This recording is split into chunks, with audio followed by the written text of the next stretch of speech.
Hablamos ahora, Carlos, de estas elecciones regionales que van a darse en Venezuela. Faltan 4 días y el rector del Consejo Nacional Electoral, Luis Emilio Rondón, ha denunciado esta pretensión supuestamente del organismo de reubicar cerca de 200 centros de votación.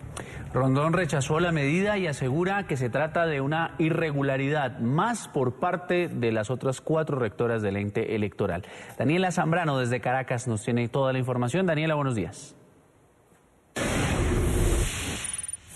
Carlos, buenos días. Recordemos que ya ha habido una denuncia similar a finales de septiembre. Los representantes de la Mesa de la Unidad Democrática ante el Consejo Nacional Electoral denunciaron la eliminación de 76 centros de votación y la reubicación de otros 11, lo que por supuesto afecta a los electores. No ha habido una campaña por parte del Consejo Nacional Electoral para instar a los ciudadanos a revisar la página y ver cuál va a ser su centro de votación. Recordemos que tampoco las telecomunicaciones son de buena calidad en Venezuela y hay muchas personas no tienen acceso a Internet para enterarse. Ha sido una de las principales críticas de la oposición en este proceso. El propio gobernador del estado Miranda y 2 veces candidato presidencial Enrique Capriles Radonsky denunció que su centro de votación, bastión de la oposición, fue cerrado y reubicado por el Consejo Nacional Electoral. Ahora, a solo 4 días que se realicen los comicios electorales, el rector Luis Emilio Rondón, como ustedes lo decían, denuncia que se pretendía alterar, reubicar otros 200 centros de votación.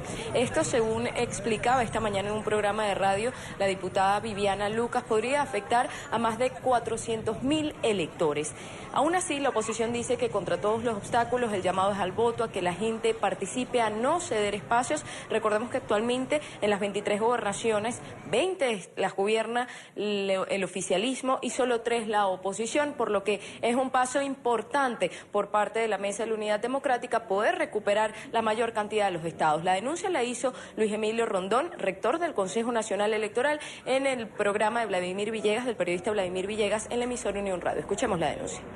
No lo puede impedir, Vladimir, es un acto ciudadano, así está determinado claramente en el reglamento, y la invitación en este caso es a los ciudadanos a que quienes consideren y tengan la posibilidad de hacerse presentes en la fase de verificación ciudadana, fase 1, lo hagan, porque eso contribuye a elevar los niveles de transparencia. Se han presentado un cúmulo importante de obstáculos, ¿no? Desafortunadamente, el norte que debe tener el órgano electoral, el Consejo Nacional Electoral, que no debe ser otro que el de garantizar la participación política, el abonar las mejores condiciones para que el elector se exprese sin ningún tipo de tropiezo. Bueno, vemos cómo hace ya unas semanas atrás se anunció precisamente que se iban a nuclear unos centros de votación asociados a que se habían presentado hechos de violencia para el proceso de la Asamblea Constituyente, y fueron nucleados con centros de votación cercanos. Y a propósito de las elecciones regionales, ayer también hubo un pronunciamiento del Colegio Nacional de Periodistas. Exhortaba al gobierno y al Plan República, a los efectivos militares encargados de garantizar la seguridad durante estos comicios, a respetar el trabajo de la prensa. Denunciaron además que más de 100 trabajadores de la prensa extranjera han sido deportados en lo que va de año al Aeropuerto Internacional de Maiquetía, pues el gobierno les ha impedido ingresar al país para hacer coberturas. Veamos el informe. Nosotros tenemos conocimiento de aproximadamente 110 periodistas, reporteros, equipos reporteriles que han sido detenidos en La Guaira y no han tenido el derecho a entrar al país. Razón que nos alerta, nos alarma. Una acción sistemática y sin duda arbitraria. Lo más terrible es que pareciera que quienes ejecutan estas medidas arbitrarias, absurdas, violatorias de la libertad de expresión, violatoria de los derechos humanos, que algunos rayan en lesa humanidad, pudiesen ganar hasta puntos y estrellas por hacer este tipo de barbaridades. Pero no solo han sido deportados, trabajadores de la prensa extranjera también han sido detenidos en el país.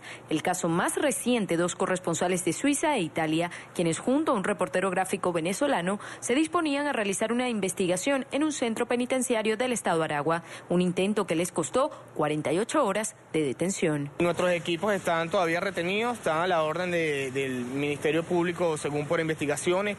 Al día siguiente de su liberación, Roberto Di Matteo y Filippo Rossi huyeron del país.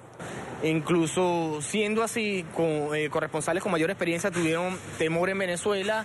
La recomendación que le dieron los consulados, tanto suizo como italiano, fue que salieran del país para poder evitar un impasse diplomático mayor, ya que como nos habían dado libertad plena a los 3 corresponsales, podría haber unas que otras molestias por parte de afectos al gobierno.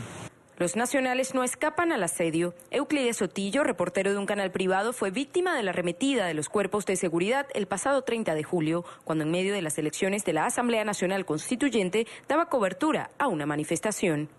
Me quitan el celular, me borran toda la información, me amenazan, me dicen que me van a llevar, y es una cosa tan desagradable que nosotros, que estamos haciendo una labor para informar al pueblo venezolano, los cuerpos de seguridad, en vez de prestarnos la colaboración, más bien lo que hacen es entorpecer y, en mi caso particular, amenazar. Yo temí por mi vida porque decía, si esas personas me montan en un convoy de esto, quizás no estuviese narrando esta historia. De cara a los venideros comicios regionales, el Colegio Nacional de Periodistas exhortó al gobierno y a los efectivos militares encargados de la seguridad respetar el trabajo de la prensa.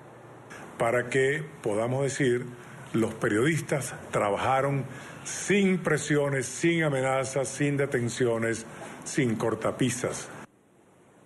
Otro de los obstáculos que se le presenta a la prensa extranjera para dar coberturas en Venezuela son las acreditaciones, precisamente por los organismos, por el Ministerio de Comunicación e Información, por el Consejo Nacional Electoral. Restan 4 días para las elecciones y todavía el Consejo Nacional Electoral no ha distribuido las credenciales necesarias para la mayoría de los representantes de la prensa extranjera para que puedan dar cobertura. En las pasadas elecciones de la Asamblea Nacional Constituyente, a muchos representantes de los medios de prensa extranjera no se les otorgó esta credencial y por ende no podían estar en los centros de votación. La información que tenemos desde Caracas, volvemos al estudio. Así las cosas a 4 días de las elecciones. Gracias a Daniela Zambrano por ese reporte desde Venezuela.